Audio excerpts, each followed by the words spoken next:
दोस्तों, जय हिंद, नमस्कार। आज हम आए हैं आपके सामने एक बहुत ही इम्पॉर्टेंट और महत्वपूर्ण एक शॉर्ट वीडियो लेकर। मैं हूं आपके सामने नीलेश सिंह। जैसा कि मेरे पीछे आप देख रहे हैं, आरआरबी ग्रुप डी यानी कि इंडियन रेलवेज का एक वो एग्जाम जिसकी चाहत में हमारे सारे बच्चे तैयारी अपना जी जान खून पसीना एक कर रहे हैं। हम बात कर रहे हैं ग्रुप डी 2024 की जो परीक्षा होने जा रही है, उसमें क्या पढ़ें, कैसे पढ़ें, कहां से पढ़ें और कितना पढ़ें।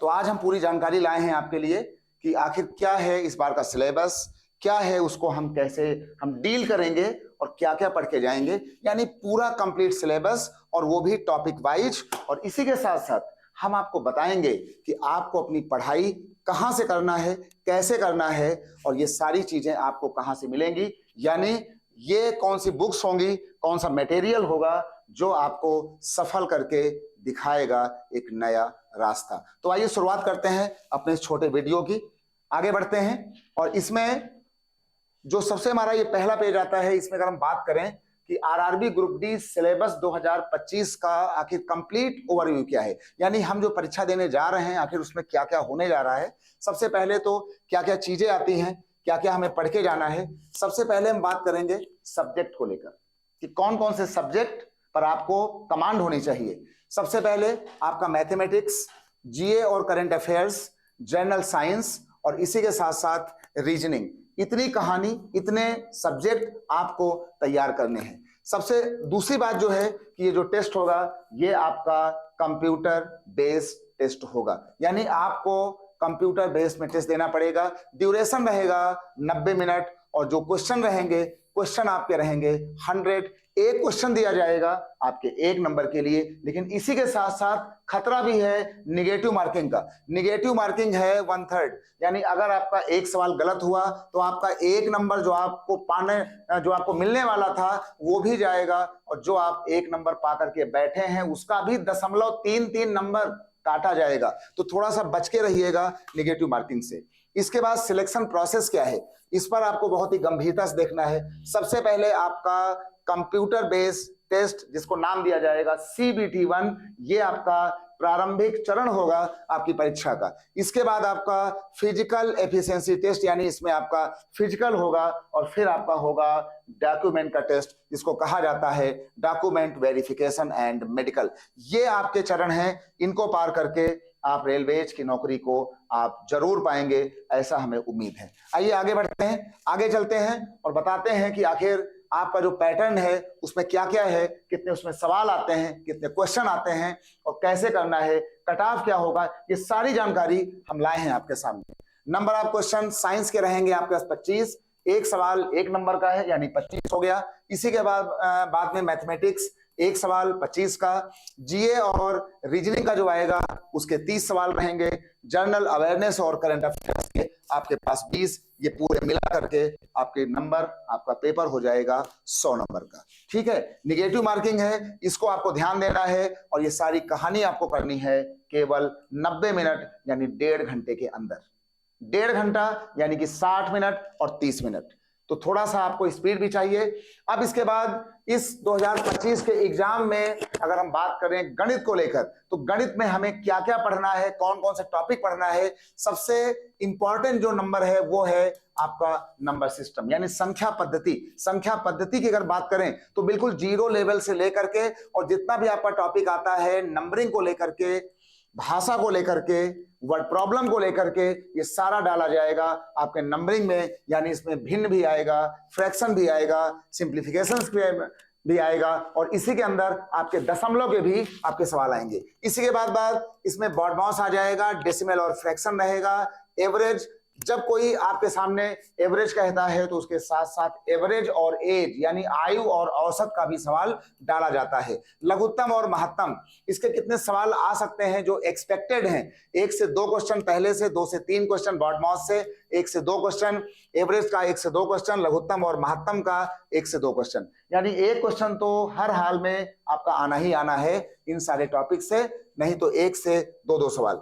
इसके बाद रेशियो और प्रोपोर्शन, 2 से 3 क्वेश्चन परसेंटेज इंपॉर्टेंट हो जाता है, मेंसुरेशन आना ही आना है। मेंसुरेशन में आपको 2D वाला और 3D वाला आपको दोनों पढ़ के जाना है, यानी आपको एरिया और परिमाप पढ़ना है, एरिया और परिमाप, और 3D वाले में आपको वो आयतन पढ़ना है, आपको वॉल्यूम पढ़ना है, गोला, पिरामिड, प्रिज्म।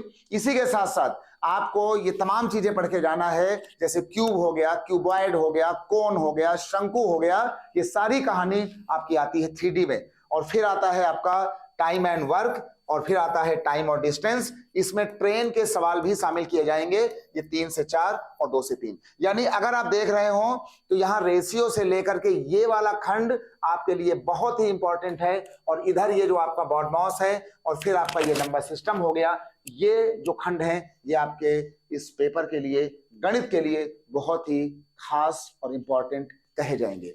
आइए आगे बढ़ते हैं। और आगे इसी के बाद आपका बचता है सिंपल और कंपाउंड इंटरेस्ट। इसका एक सवाल आ सकता है या तो सीआई से या तो एसआई से, तो आपको हल्की फुल्की जानकारी इसकी होनी चाहिए। प्रॉफिट और लॉस ये हम परसेंटेज में ही जोड़ देते हैं। आपने पीछे देखा था कि परसेंटेज के 3 से 4 सवाल अगर पूरा मिला दें तो ये जो पूरा डेटा है करीब जा रहा है 3 से 5 क्वेश्चन के आसपास। एलजेब्रा आपका बिल्कुल बेसिक आएगा, आपको a प्लस बी का whole square, a minus B का whole square, a plus B का होल क्यूब, यानी हल्की फुल्की बातें आपको आनी चाहिए एलजेब्रा को लेकर, जिसको हिंदी में कहते हैं बीज गणित, है ना, जैसे x square minus y square.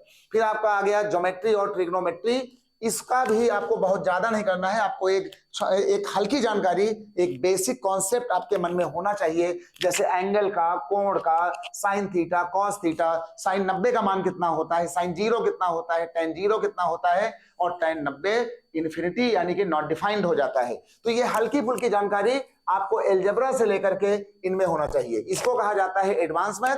तो एडवांस मैथ का आपको हल्का फुल्का नॉलेज होना चाहिए, और हम इस पर आपको बहुत ही प्यार से पूरे जितने भी आपके पेपर हैं, पीवाईक्यू हैं, क्वेश्चंस हैं, और जितना भी आपका ये सिलेबस की गणित है, हम आपको इसी चैनल पर, यहीं पर एग्जाम सिलेक्शन 360 पर आपको हम करवाएंगे, अच्छे से करवाएंगे। फिर आपका आता है एज का सवाल। एज का आपका 2 से 3 हो गया, कैलेंडर और क्लॉक हो गया 1 हो गया, मिसलेनियस में कुछ भी आ सकता है, यानी मिले जुले सवाल होंगे वो रहेंगे 2 से 3, मतलब इसमें कुछ भी आ सकता है। नंबर सिस्टम से लेकर के इसमें आगे डीआई तक, जो डीआई के सवाल आते हैं, डेटा इंटरप्रिटेशन और डेटा सफिशिएंसी, यानी ये वाले जो सवाल है उनमें कुछ ही आपको chart, pie chart, histogram, bar graph बना करके इसमें परसेंटेज मिला देंगे, रेशियो मिला देंगे, तो इसको कहा जाता है मिसलेनियस क्वेश्चन के सवाल। अगर आपने इतना कर लिया तो आपकी सफलता बिल्कुल तय है, और इसके लिए हम आपके सामने एक बढ़िया सा बैच YouTube पर बहुत जल्द लाएंगे, और ये सारा सिलेबस आपको अच्छे से करवाएंगे। इसी के साथ साथ देखते हैं इसमें और कुछ है, नहीं है, बस आज की जो हमारी जो जानकारी है वो बस इतनी थी। हमने आपको ये बता दिया कि इसके बारे में आज हमने जो डिस्कस किया है पूरा सिलेबस, और इसी के साथ साथ ये सिलेबस आपको कहां से पढ़ना है, कैसे पढ़ना है, क्योंकि यहां लिखा है कि बस ये किताबें आपको पढ़ना है। आप कहेंगे सर आपने सब तो बता दिया, लेकिन वो किताबें कहां गई जिनकी आप यहां पर ये बात करने वाले थे। तो उसके बाद अगर हमने आपको नहीं बताया तो आप वीडियो के नीचे कमेंट बॉक्स में हमें गाली देंगे, लेकिन ऐसा हम करेंगे नहीं।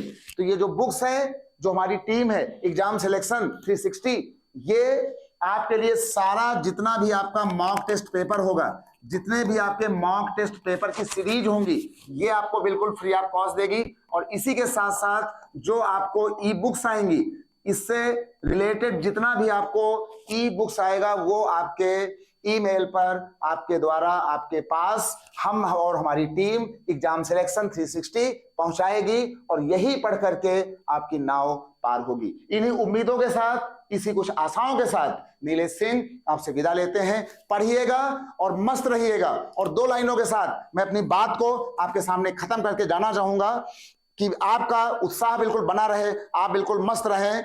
2 लाइनों के साथ, पत्थर की चमक है ना नगीने की चमक है, पत्थर की चमक है ना नगीने की चमक है, चेहरे पे सीना तान के जीने की चमक है। पुरखों से विरासत में हमें कुछ ना मिला था, पुरखों से विरासत में हमें कुछ ना मिला था, जो दिख रही है खून पसीने की चमक है, जो दिख रही है खून पसीने की चमक है। इन शब्दों के साथ मैं लेता हूं आपसे विदा। जय हिंद, शुभकामनाओं के साथ मस्त रहें, बिंदास रहें। Love you all and take care. Bye bye.